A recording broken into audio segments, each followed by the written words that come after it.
బతుకులేని కథేది చదువుకొని ఇక వేస్తేనా మేము ఏం సాది పొలం దుంతనాడుగా ఎప్పుడు వారింది నీది? నాది వారింది తాత. నేను బుక్ చేసుకున్నా నిన్న. మరి నువ్వు నిన్న బుక్ చేతివి, నాది పొలం ఒక మడి వాడింది, ఏది అత్తలేదా?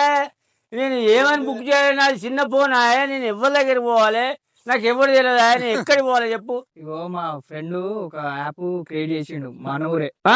ఆయన ఏం చెప్తానంటే మన రైతుల కోసము మనకు దున్నుడు కానీ, డ్రోన్లు కానీ, హార్వెస్టర్ కానీ, జేసీబీ కానీ అన్నీ మనకు అందుబాటులో తీయడానికి ఒక యాప్ క్రియేట్ చేసిండు.